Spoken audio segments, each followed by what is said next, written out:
आज देहरा विधानसभा क्षेत्र के भूमिहीन लोग भाजपा नेता डॉक्टर सुकृत सागर के नेतृत्व में उपायुक्त कांगड़ा से मिले।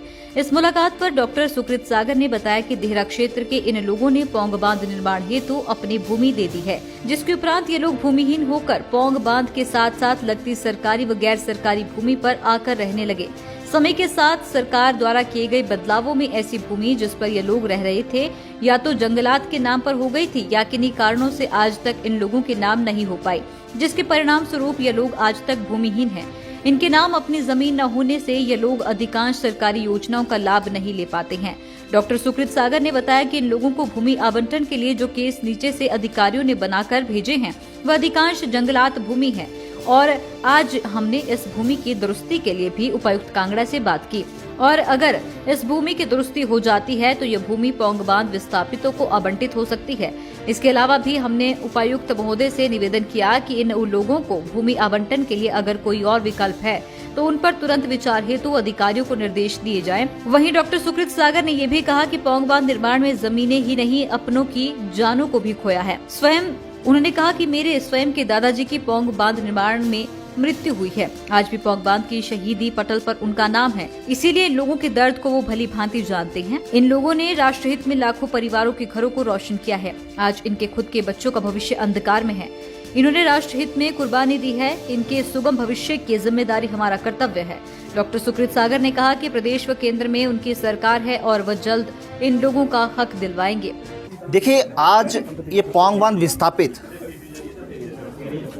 हम लोग उपायुक्त महोदय से मिलने आए हैं। मैं आपको बता दूं, ये वही लोग हैं जिन्होंने राष्ट्रहित में लाखों घरों को रोशन करने के लिए, लाखों एकड़ भूमि के हलक को गीला करने के लिए अपनी ज़मीनें दी। ज़मीनें ही नहीं, हम लोगों ने प्राणों की आहुति दी है इस पौंग बांध निर्माण के लिए। लेकिन ये दुर्भाग्य रहा कि जिन लोगों ने इतना कुछ खोया, आज वो लोग मूलभूत सुविधाओं से भी वंचित हैं। बिजली पानी के लिए भी अपनी लड़ाई लड़ रहे हैं। मुख्यतः इन लोगों को जो बिजली पानी और मूलभूत सुविधाओं की जो समस्या आ रही है वो इसलिए आ रही है कि इन लोगों की हिमाचल में अपने पास अपनी ज़मीन ही नहीं है। अपनी जो ज़मीनें थी वो तो इन्होंने पौंग बांध निर्माण में दे दी और सरकार ने जो भूमिहीन लोगों को ज़मीनें देनी थी वो इनको नहीं मिल पाई, आज तक नहीं मिल पाई।